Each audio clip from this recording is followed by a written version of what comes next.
اللہ الرحمن الرحیم الحمد للہ رب العالمین والصلاة والسلام علی نبینا محمد وعلی آلہ وصحبہ اجمعین۔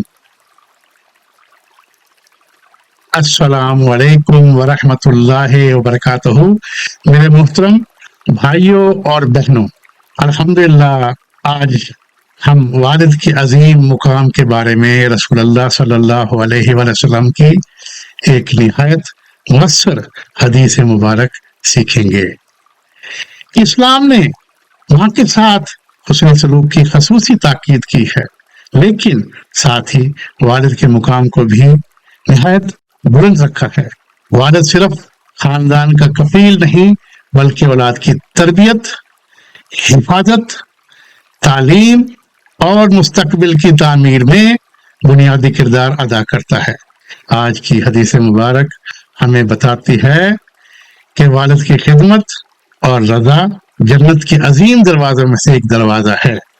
رسول اللہ صلی اللہ علیہ وآلہ وسلم نے فرمایا، والد جنت کے بہترین دروازوں میں سے ایک دروازہ ہے، اب چاہو تو اس کی حفاظت کرو یا اسے ضائع کر دو۔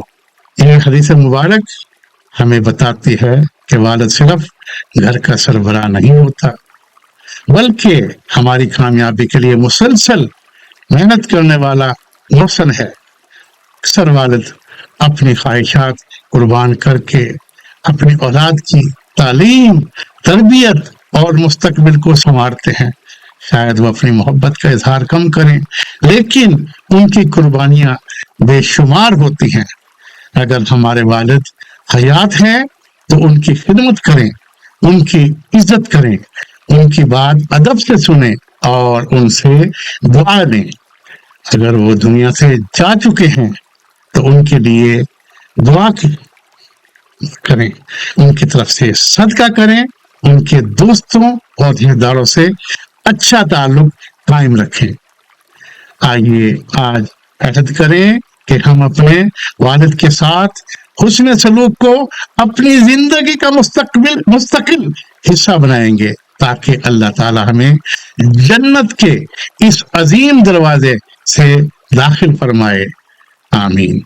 آج کا سنت چیلنج، آج اپنے والد کے ساتھ محبت اور احترام سے گفتگو کریں۔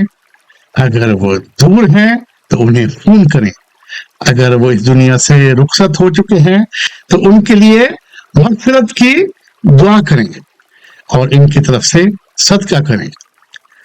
Golden coat, respecting your father is preserving one of the greatest gates to paradise۔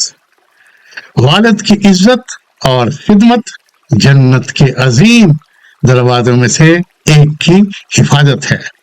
Closing دعا، یا اللہ عز و جل ہمیں اپنے والدین کی قدر کرنے، ان کی خدمت کرنے، ان کی دعائیں حاصل کرنے کی توفیق عطا فرما۔